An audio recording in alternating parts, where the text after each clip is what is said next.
شروع اللہ کے نام سے جو بڑا مہربان نہایت رحم والا ہے۔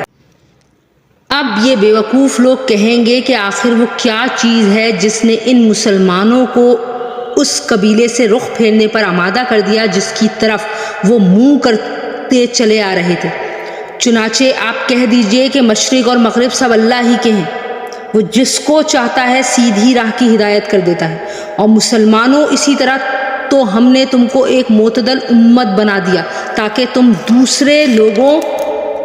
پر گواہ بنو اور رسول تم پر گواہ بنے، اور جس قبیلے پر تم پہلے کاربند تھے اسے ہم نے کسی اور وجہ سے نہیں بلکہ صرف یہ دیکھنے کے لیے مقرر کیا تھا کہ کون رسول کا حکم مانتا ہے اور کون الٹے پاؤں پھر جاتا ہے۔ اور اس میں کوئی شک نہیں کہ یہ بات بہت بڑی تھی اور بڑی مشکل بھی، لیکن ان لوگوں کے لیے ذرا بھی مشکل نہ ہوئی جن کو اللہ نے ہدایت دے دی تھی، اور اللہ تعالیٰ ایسا نہیں ہے کہ تمہارے ایمان کو ضائع کر دے۔ در حقیقت اللہ لوگوں پر بہت شفقت کرنے والا بڑا مہربان ہے۔ اے پیغمبر، ہم تمہارے چہرے کو بار بار آسمان کی طرف اٹھتے ہوئے دیکھ رہے ہیں، چنانچہ ہم تمہارا رخ ضرور اس قبلے کی طرف پھیر دیں گے جو تمہیں پسند ہے۔ لو اب اپنا رخ مسجد حرام کی سمت کر لو، اور آئندہ جہاں کہیں تم ہو اپنے چہرے کا رخ نماز پڑھتے ہوئے اسی کی طرف رکھا کرو۔ اور جن لوگوں کو کتاب دی گئی ہے وہ خوب جانتے ہیں کہ یہی بات حق ہے جو ان کے پروردگار کی طرف سے آئی ہے، اور جو کچھ یہ کر رہے ہیں اللہ اس سے غافل نہیں ہے۔ اور جن لوگوں کو کتاب دی گئی تھی اگر تم ان کے پاس ہر قسم کی نشانیاں لے آؤ تب بھی یہ تمہارے قبلے کی پیروی نہیں کریں گے، اور نہ تم ان کے قبلے پر عمل کرنے والے ہو، نہ ایک دوسرے کے قبلے پر عمل کرنے والے۔ اور جو علم تمہارے پاس آ چکا اس کے بعد اگر کہیں تم نے ان کی خواہشات کی پیروی کر لی تو اس صورت میں یقیناً تمہارا شمار ظالموں میں ہوگا۔ جن لوگوں کو ہم نے کتاب دی ہے وہ اس کو اتنی اچھی طرح پہچانتے ہیں جیسے اپنے بیٹوں کو پہچانتے ہیں، اور یقین جانو کہ ان میں سے کچھ لوگوں نے حق کو جان بوجھ کر چھپا رکھا ہے، اور حق وہی ہے جو تمہارے پروردگار کی طرف سے آیا ہے، لہذا شک کرنے والوں میں ہرگز شامل نہ ہو جانا۔ اور ہر گروہ کی ایک سمت ہے جس کی طرف وہ رخ کرتا ہے، لہذا تم نیک کاموں میں ایک دوسرے سے آگے بڑھنے کی کوشش کرو۔ تم جہاں بھی ہوگے اللہ تم سب کو اپنے پاس لے آئے گا، یقیناً اللہ ہر چیز پر قادر ہے۔ اور تم جہاں سے بھی سفر کرنے کے لیے نکلو اپنا منہ نماز کے وقت مسجد حرام کی طرف کر لیا کرو، اور یقیناً یہی بات حق ہے جو تمہارے پروردگار کی طرف سے آئی ہے، اور جو کچھ تم کرتے ہو اللہ کو اس کی پوری خبر ہے۔ اور جہاں سے بھی تم نکلو تم اپنا منہ مسجد حرام کی طرف کرو، اور تم جہاں کہیں ہو اپنے چہرے کو اسی کی طرف رکھو تاکہ لوگوں کو تمہارے خلاف حجت بازی کا موقع ہی نہ ملے۔ البتہ ان لوگوں میں جو لوگ ظلم کے خوگر ہیں وہ کبھی خاموش نہ ہوں گے، سو ان کا کچھ خوف نہ رکھو، ہاں میرا خوف رکھو، اور تاکہ میں تم پر اپنا انعام مکمل کر دوں اور تاکہ تم ہدایت حاصل کر لو۔ یہ انعام ایسا ہی ہے جیسے ہم نے تمہارے درمیان تمہیں میں سے ایک رسول بھیجا جو تمہارے سامنے ہماری ہی آیاتوں کی تلاوت کرتا ہے اور تمہیں پاکیزہ بناتا ہے، اور تمہیں کتاب اور حکمت کی تعلیم دیتا ہے، اور تمہیں وہ باتیں سکھاتا ہے جو تم نہیں جانتے تھے۔ لہٰذا مجھے یاد کرو، میں تمہیں یاد رکھوں گا، اور میرا شکر ادا کرو اور میری ناشکری ہرگز نہ کرو۔ اے ایمان والو، صبر اور نماز سے مدد حاصل کرو، بے شک اللہ صبر کرنے والوں کے ساتھ ہے۔ اور جو لوگ اللہ کے راستے میں قتل ہوں ان کو ہرگز مردہ نہ کہنا، دراصل وہ زندہ ہیں مگر تم نے ان کی زندگی کا احساس اس دنیا میں نہیں کر سکتے۔ اور دیکھو ہم تمہیں آزمائیں گے ضرور، کبھی کچھ خوف سے اور کبھی بھوک سے اور کبھی مال و جان اور پھلوں میں کمی کر کے۔ اور جو لوگ ایسے حالات میں صبر سے کام لیں گے ان کو خوشخبری سنا دو، یہ وہ لوگ ہیں کہ جب ان کے اوپر کوئی مصیبت پہنچتی ہے تو یہ کہتے ہیں کہ ہم سب اللہ ہی کے ہیں اور ہم کو اللہ ہی کی طرف لوٹ کر چلے جانا ہے۔ یہ وہ لوگ ہیں جن پر ان کے پروردگار کی طرف سے خصوصی عنایتیں اور رحمت ہے، اور یہی وہ لوگ ہیں جو ہدایت پر ہیں۔ بے شک صفا اور مروہ اللہ کی نشانیوں میں سے ایک ہے، لہٰذا جو شخص بھی بیت اللہ کا حج کرے یا عمرہ کرے تو اس کے لیے اس بات میں کوئی گناہ نہیں ہے کہ وہ ان کے درمیان چکر لگائے۔ اور جو شخص خوشی سے کوئی بھلائی کا کام کرے تو اللہ یقیناً قدردان اور جاننے والا ہے۔ بے شک وہ لوگ جو ہماری نازل کی ہوئی روشن دلیلوں اور ہدایت کو چھپاتے ہیں، باوجود یہ کہ ہم انہیں کتاب میں کھول کر لوگوں کے لیے بیان کر چکے ہیں، تو ایسے لوگوں پر اللہ بھی لعنت بھیجتا ہے اور دوسرے لعنت کرنے والے بھی لعنت بھیجتے ہیں۔ ہاں وہ لوگ جنہوں نے توبہ کر لی ہو اور اپنی اصلاح کر لی ہو اور چھپائی ہوئی باتوں کو کھول کر بیان کر دیا ہو تو میں ایسے لوگوں کی توبہ قبول کر لیتا ہوں، اور میں توبہ قبول کرنے کا خوگر ہوں، بڑا رحمت والا ہوں۔ بے شک وہ لوگ جنہوں نے کفر کو اختیار کیا اور کافر ہونے کی حالت ہی میں مرے ان پر اللہ کی اور فرشتوں کی اور سارے انسانوں کی لعنت ہے،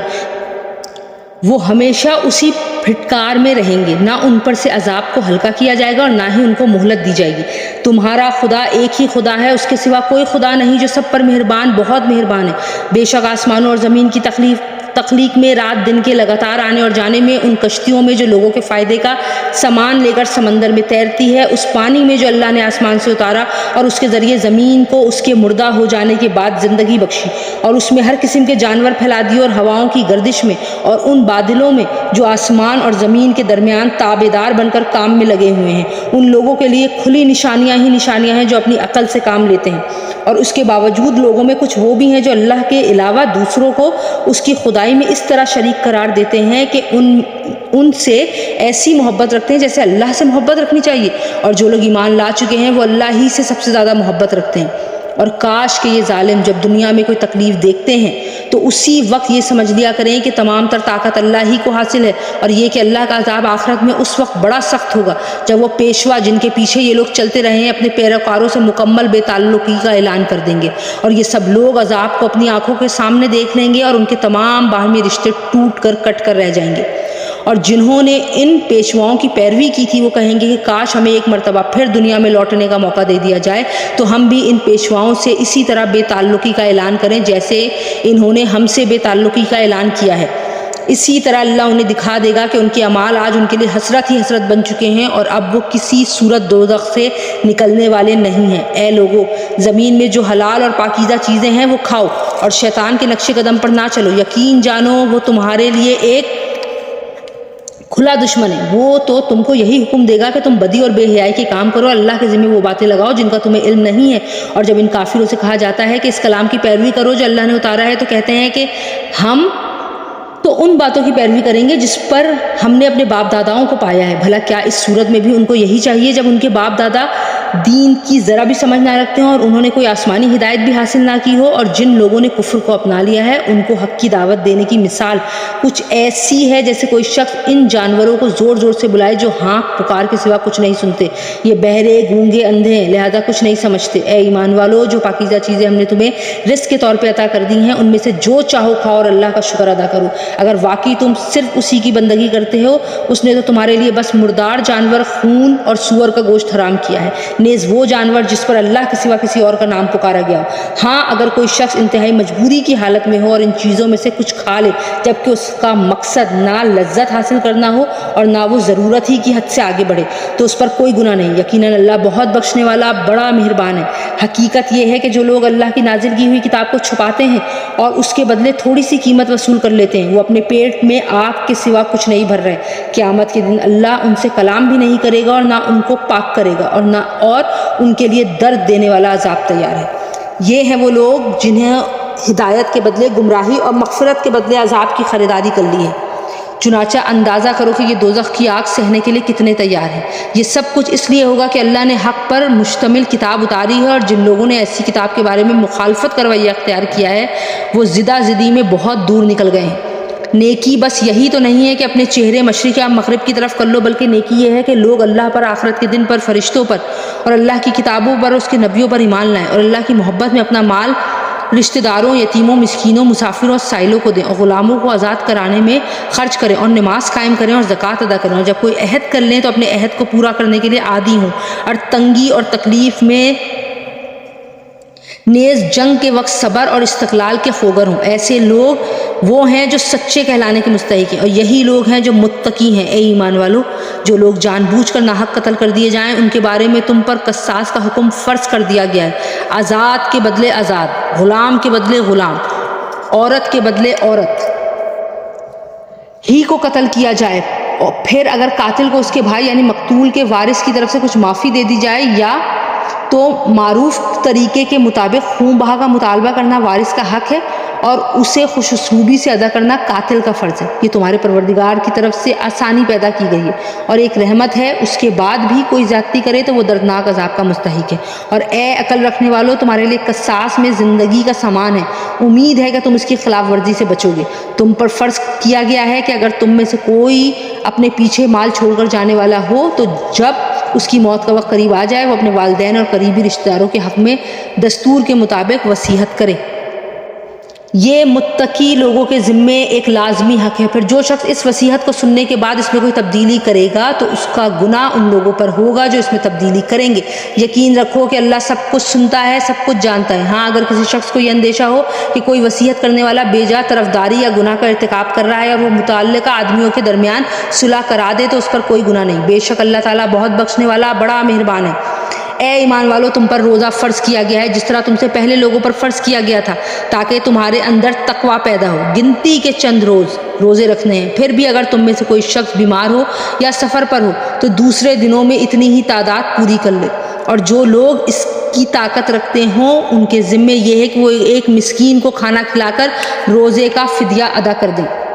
اس کے علاوہ اگر کوئی شخص اپنی خوشی سے کوئی نیکی کرے تو یہ اس کے حق میں بہتر ہے، اور اگر تم کو سمجھ ہو تو روزے رکھنے میں تمہارے لیے زیادہ بہتری ہے۔ رمضان کا مہینہ وہ ہے جس میں قرآن نازل کیا گیا جو لوگوں کے لیے سراپا ہدایت اور ایسی روشنیوں کا حامل ہے جو صحیح راستہ دکھاتی ہے اور حق و باطل کے درمیان دو ٹوک فیصلہ کر دیتی ہیں۔ لہٰذا تم میں سے جو شخص بھی یہ مہینہ پائے وہ اس میں ضرور روزہ رکھے، اور اگر کوئی شخص بیمار ہو یا سفر پر ہو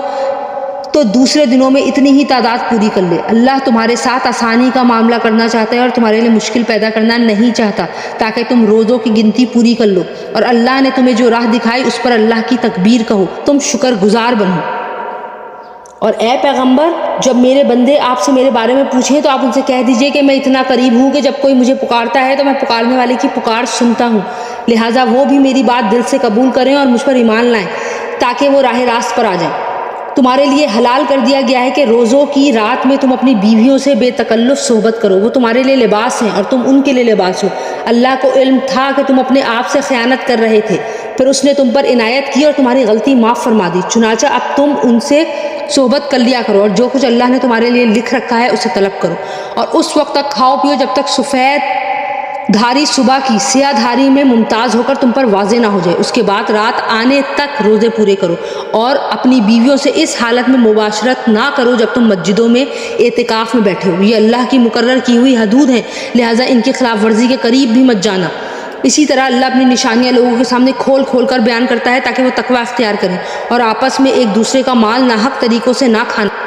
اور نہ ان کا مقدمہ حاکموں کے پاس اس غرض سے لے کے جانا کہ لوگوں کے مال کا کوئی حصہ جانتے بوجھتے ہڑپ کرنے کا گناہ کرو۔ لوگ آپ سے نئے مہینوں کے چاند کے بارے میں پوچھتے ہیں، آپ انہیں بتا دیجئے کہ یہ لوگوں کے مختلف معاملات کے اور حج کے اوقات متعین کرنے کے لیے ہیں، اور یہ کوئی نیکی نہیں ہے کہ تم گھروں میں ان کی پشت کی طرف سے داخل ہو، بلکہ نیکی یہ ہے کہ انسان تقوی اختیار کرے اور تم گھروں میں ان کے دروازے سے داخل ہوا کرو، اور اللہ سے ڈرتے رہو تاکہ تمہیں فلاح حاصل ہو، اور ان لوگوں سے اللہ کے راستے میں جنگ کرو جو تم سے جنگ کرتے ہیں، اور زیادتی نہ کرو، یقین جانو کہ اللہ زیادتی کرنے والوں کو بالکل پسند نہیں کرتا، اور تم ان لوگوں کو جہاں پاؤ قتل کرو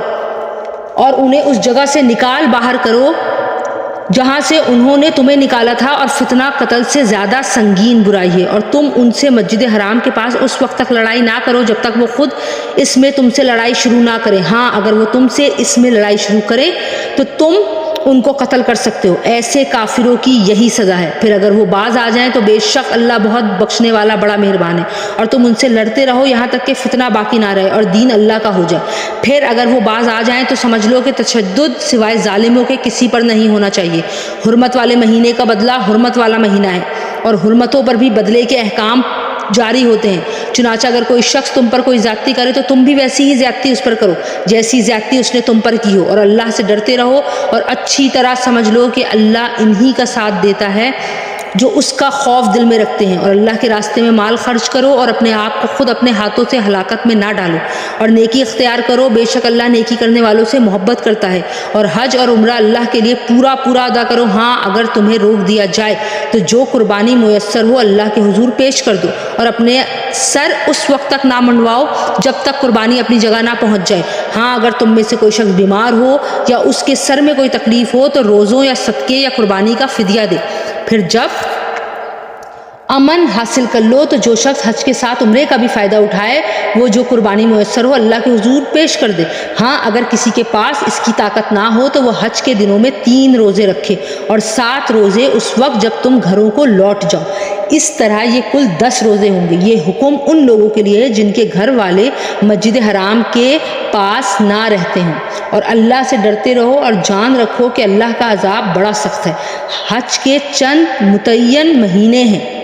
چنانچہ جو شخص ان مہینوں میں احرام باندھ کر اپنے اوپر حج لازم کر لے تو حج کے دوران نہ وہ کوئی فحش بات کرے، نہ کوئی گناہ، نہ کوئی جھگڑا، اور تم جو کوئی نیک کام کرو گے اللہ اسے جان لے گا۔ اور حج کے سفر میں زاد راہ ساتھ لے جایا کرو کیونکہ بہترین زاد راہ تقویٰ کا ہے۔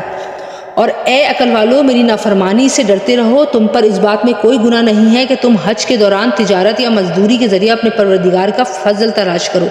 پھر جب تم عرفات سے روانہ ہو تو مشعر حرام کے پاس جو مزدلفہ میں واقع ہے اللہ کا ذکر کرو، اور اس کا ذکر اسی طرح کرو جس طرح اس نے تمہیں ہدایت کی ہے، جبکہ اس سے پہلے تم بالکل ناواقف تھے۔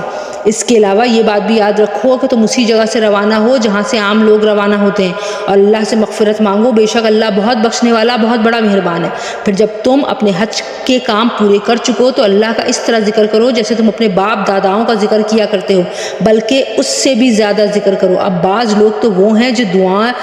دعاؤں میں بس یہ کہتے ہیں کہ اے پروردگار ہمیں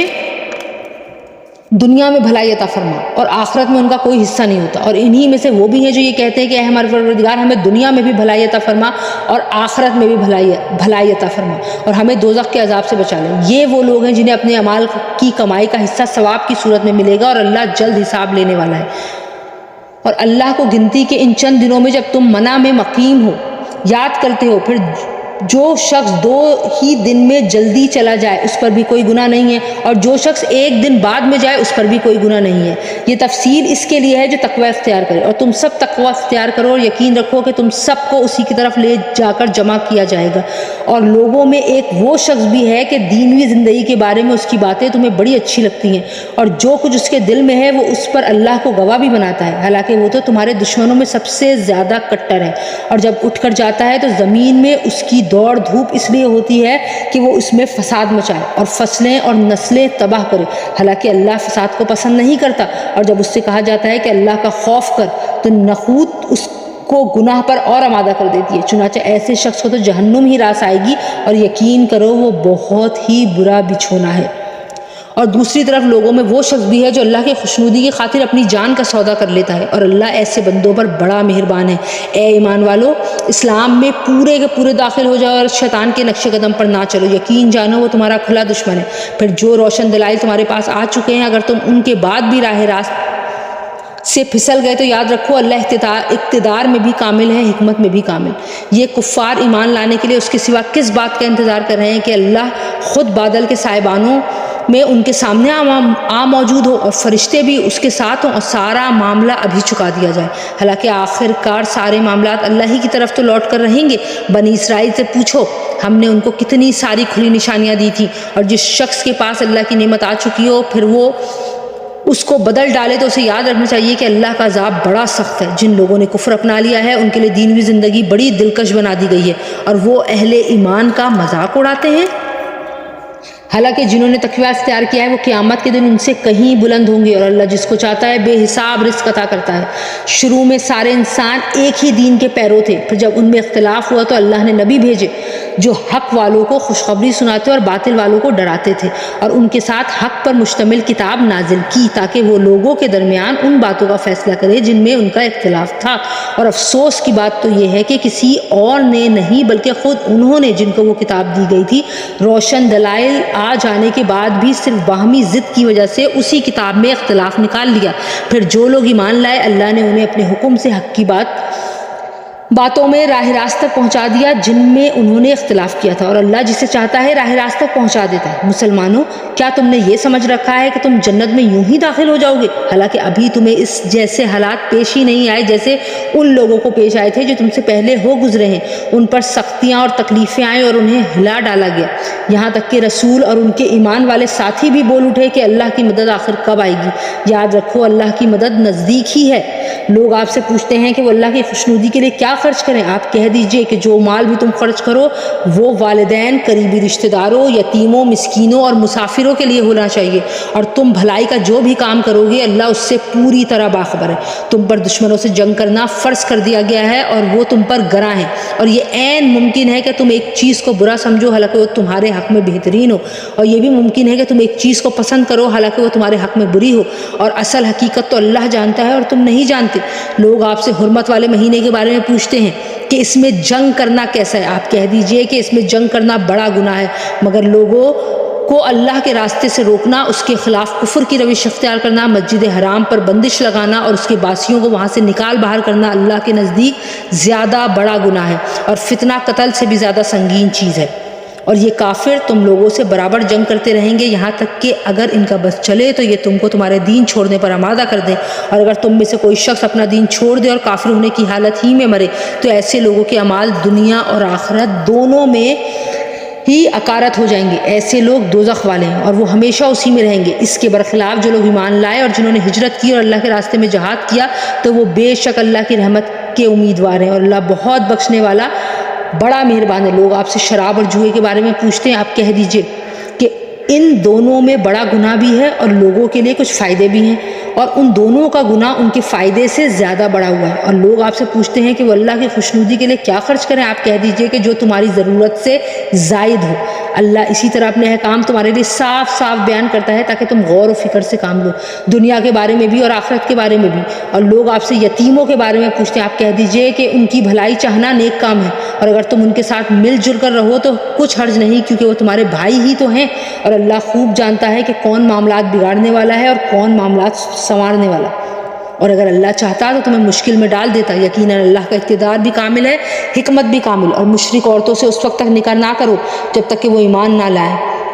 یقیناً ایک مومن باندی کسی بھی مشرک عورت سے بہتر ہے، خواہ وہ مشرک عورت تمہیں پسند آ رہی ہو۔ اور اپنی عورتوں کا نکاح مشرک مردوں سے نہ کراؤ جب تک کہ وہ ایمان نہ لائیں، اور یقیناً ایک مومن غلام کسی بھی مشرک مرد سے بہتر ہے، خواہ وہ مشرک مرد تمہیں پسند آ رہا ہو۔ یہ سب دوزخ کی طرف بلاتے ہیں جبکہ اللہ اپنے حکم سے جنت اور مغفرت کی طرف بلاتا ہے، اور اپنے احکام لوگوں کے سامنے صاف صاف بیان کرتا ہے تاکہ وہ نصیحت حاصل کریں۔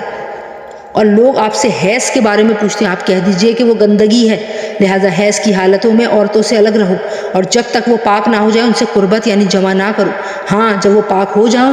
تو ان کے پاس اسی طریقے سے جاؤ جس طرح اللہ نے تمہیں حکم دیا ہے، بے شک اللہ ان لوگوں سے محبت کرتا ہے جو اس کی طرف کثرت سے رجوع کریں، اور ان سے محبت کرتا ہے جو خوب پاک صاف رہیں۔ تمہاری بیویاں تمہارے لیے تمہاری کھیتیاں ہیں، لہٰذا اپنی کھیتی میں جہاں سے چاہو جاؤ اور اپنے لیے اچھے عمل آگے بھیجو، اور اللہ سے ڈرتے رہو، یقین رکھو کہ تم اس سے جا کر ملنے والے ہو۔ اور مومنوں کو خوشخبری سنا دو، اور اللہ کے نام کو اپنی قسموں میں اس طرح غرض سے استعمال نہ کرو کہ اس کے ذریعے نیکی اور تقوی کے کاموں اور لوگوں کے درمیان صلح صفائی کرانے سے بچ سکو، اور اللہ سب کچھ سنتا سب کچھ جانتا ہے۔ اللہ تمہاری لغو قسموں پر تمہاری گرفت نہیں کرے گا، البتہ جو قسمیں تم اپنے دلوں کے ارادے سے کھائی ہوں گی ان پر گرفت کرے گا، اور اللہ بہت بخشنے والا بڑا بردبار ہے۔ جو لوگ اپنی بیویوں سے اعلیٰ کرتے ہیں یعنی ان کے پاس نہ جانے کی قسم کھا لیتے ہیں، ان کے لیے 4 مہینے کی مہلت ہے، چنانچہ اگر وہ قسم توڑ کر رجوع کر لیں تو بے شک اللہ بہت بخشنے والا بڑا مہربان ہے۔ اور اگر انہوں نے طلاق کی ہی ٹھان لی ہو تو بھی اللہ سننے والا جاننے والا ہے۔ اور جن عورتوں کو طلاق دے دی گئی ہو وہ 3 مرتبہ حیض آنے تک اپنے آپ کو انتظار میں رکھیں، اور اگر وہ اللہ پر اور آخرت کے دن پر ایمان رکھتی ہوں تو ان کے لیے حلال نہیں ہے کہ اللہ نے ان کے رحم میں جو کچھ حمل یا حیض پیدا کیا ہے اسے چھپائیں، اور اس مدت میں اگر ان کے شوہر حالات بہتر بنانا چاہیں تو ان کو حق ہے کہ وہ ان عورتوں کو اپنی زوجیت میں واپس لے لیں، اور ان عورتوں کو معروف طریقے کے مطابق ویسے ہی حقوق حاصل ہیں جیسے مردوں کو ان پر حاصل ہیں۔ ہاں مردوں کو ان پر 1 درجہ فوقیت ہے، اور اللہ غالب اور حکمت والا ہے۔ طلاق زیادہ سے زیادہ 2 بار ہونی چاہیے، اس کے بعد شوہر کے لیے 2 ہی راستے ہیں، یا تو قاعدے کے مطابق بیوی کو روک کے رکھے یعنی طلاق سے رجوع کر لے، یا خوش اسلوبی سے چھوڑ دے یعنی رجوع کے بغیر عدت گزر جانے دے۔ اور اے شوہروں تمہارے لیے حلال نہیں ہے کہ تم ان بیویوں کو جو کچھ دیا ہو وہ طلاق کے بدلے ان سے واپس لو، اعلان یہ کہ دونوں کو اس بات کا اندیشہ ہو کہ وہ نکاح باقی رہنے کی صورت میں اللہ کی مقرر کی ہوئی حدود کو قائم نہیں رکھ سکیں گے۔ چنانچہ اگر تمہیں اس بات کا اندیشہ ہو کہ وہ دونوں اللہ کے حدود کو قائم نہ رکھ سکیں گے تو ان دونوں کے لیے اس میں کوئی گناہ نہیں ہے کہ عورت مولی معاوضہ دے کر علیحدگی حاصل کر لے۔ یہ اللہ کی مقرر کی ہوئی حدود ہیں، لہٰذا ان سے تجاوز نہ کرو، اور جو لوگ اللہ کی حدود سے تجاوز کرتے ہیں وہ بڑے ہی ظالم لوگ ہیں۔ پھر اگر شوہر تیسری طلاق دے دے تو اس کے بعد وہ عورت اس کے لیے اس وقت تک حلال نہیں ہوگی جب تک وہ کسی اور شوہر سے نکاح نہ کرے۔ ہاں اگر وہ دوسرا شوہر بھی اسے طلاق دے دے تو ان دونوں پر کوئی گناہ نہیں کہ وہ ایک دوسرے کے پاس نیا نکاح کر کے دوبارہ واپس آ جائیں، بشرط یہ کہ انہیں یہ غالب گمان ہو کہ اب وہ اللہ کی حدود قائم رکھیں گے، اور یہ سب اللہ کی حدود ہیں جو وہ ان لوگوں کے لیے واضح کر رہا ہے جو سمجھ رکھتے ہوں۔ اور جب تم ان عورتوں کو طلاق دے دو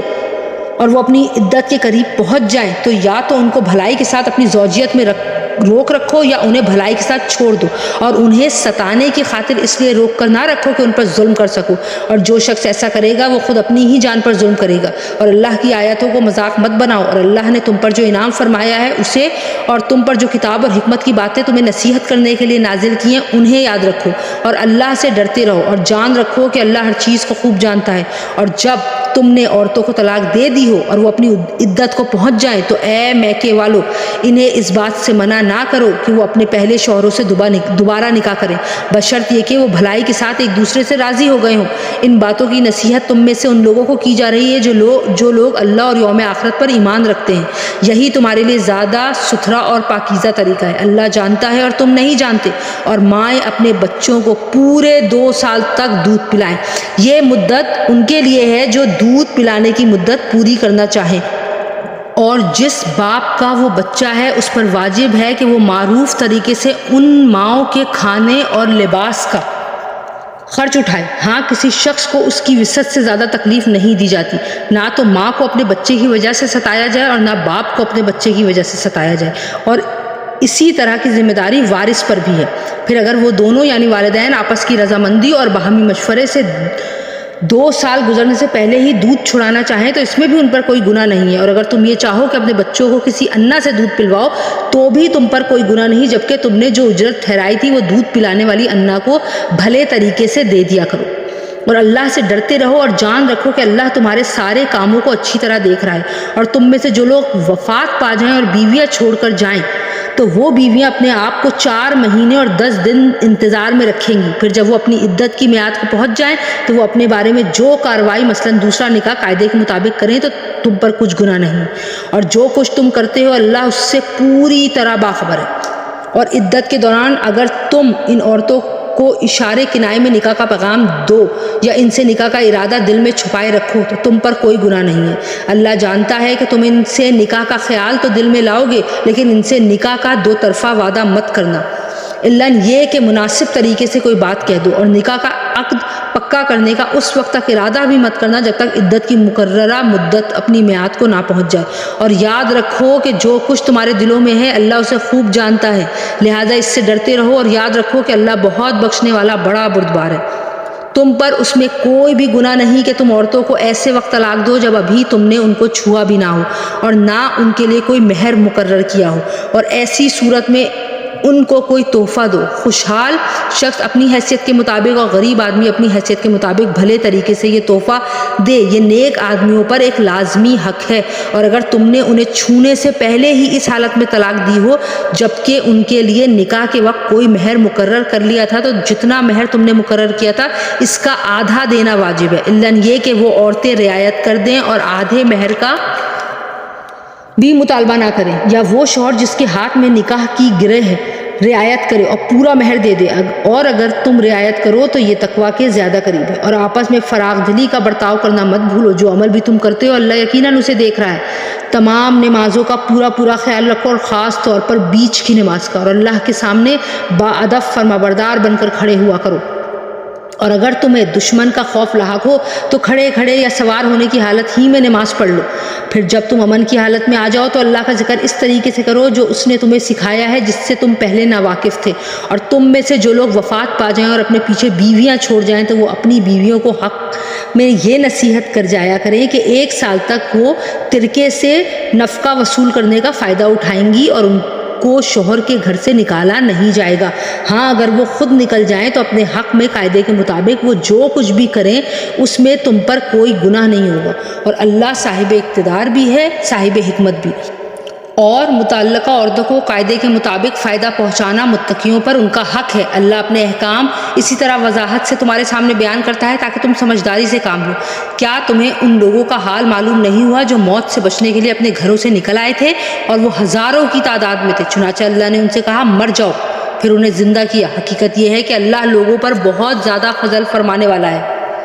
لیکن اکثر لوگ شکر ادا نہیں کرتے۔ اور اللہ کے راستے میں جنگ کرو اور یقین رکھو کہ اللہ خوب سننے والا، خوب جاننے والا ہے۔ کون ہے جو اللہ کو اچھے طریقے سے قرض دے تاکہ وہ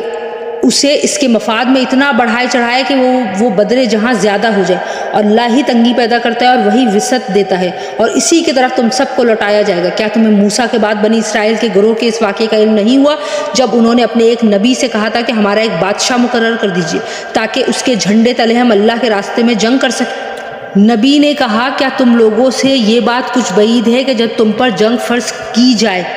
تو تم نہ لڑو؟ انہوں نے کہا بھلا ہمیں کیا ہو جائے گا جو ہم اللہ کے راستے میں جنگ نہ کریں گے، حالانکہ ہمیں اپنے گھروں اور اپنے بچوں کے پاس سے نکال باہر کیا گیا ہے۔ پھر ہوا یہی کہ جب ان پر جنگ فرض کی گئی تو ان میں سے تھوڑے لوگوں کو چھوڑ کر باقی سب پیٹ پھیر گئے، اور اللہ ظالموں کو خوب جانتا ہے۔ اور ان کے نبی نے ان سے کہا کہ اللہ نے تمہارے لیے طالوت کو بادشاہ بنا کر بھیجا ہے۔ کہنے لگے بھلا اس کو ہم پر بادشاہ کرنے کا حق کہاں سے آ گیا؟ ہم اس کے مقابلے میں بادشاہت کے زیادہ مستحق ہیں، اور اس کو تو مالی وسعت بھی حاصل نہیں۔ نبی نے کہا اللہ نے ان کو تم پر فضیلت دے کر چنا ہے اور انہیں علم اور جسم میں تم سے زیادہ وسعت عطا کی ہے، اور اللہ اپنا ملک جس کو چاہے دے دیتا ہے، اور اللہ بڑی وسعت والا اور بڑے علم رکھنے والا ہے۔ اور ان کے نبی نے یہ بھی کہا کہ طالوت کی بادشاہت کی علامت یہ ہے کہ تمہارے پاس وہ صندوق واپس آ جائے گا جس میں تمہارے پروردگار کی طرف سے سکنیت کا سامان ہے، اور موسیٰ اور ہارون نے جو اشیاء چھوڑی تھیں ان میں سے کچھ باقی ماندہ چیزیں ہیں، اسے فرشتے اٹھائے ہوئے لائیں گے۔ اگر تم مومن ہو تو تمہارے لیے اس میں بڑی نشانی ہے۔ چنانچہ جب طالوت لشکر کے ساتھ روانہ ہوا تو اس نے لشکر والوں سے کہا کہ اللہ ایک دریا کے ذریعے تمہارا امتحان لینے والا ہے، جو شخص اس دریا سے پانی پیے گا وہ میرا آدمی نہیں ہوگا، اور جو اسے نہیں چکھے گا وہ میرا آدمی ہوگا، الا یہ کہ کوئی اپنے ہاتھ سے ایک چلو بھر پانی پی لے تو کوئی حرج نہیں۔ پھر ہوا یہ کہ ان میں سے تھوڑے آدمیوں کے سوا باقی سب نے اس دریا سے خوب پانی پیا۔ چنانچہ جب وہ یعنی طالوت اور اس کے ساتھ ایمان رکھنے والے دریا کے پار اتر گئے تو یہ لوگ جنہوں نے طالوت کا حکم نہیں مانا تھا کہنے لگے کہ آج جالوت اور اس کے لشکر کا مقابلہ کرنے کی ہم میں تو بالکل بھی طاقت نہیں ہے۔ مگر جن لوگوں کا ایمان تھا کہ وہ اللہ سے جا ملنے والے ہیں انہوں نے کہا کہ نہ جانے کتنی چھوٹی جماعتیں ہیں جو اللہ کے حکم سے بڑی جماعتوں پر غالب آئیں گے، اور اللہ ان لوگوں کا ساتھی ہے جو صبر سے کام لیتے ہیں۔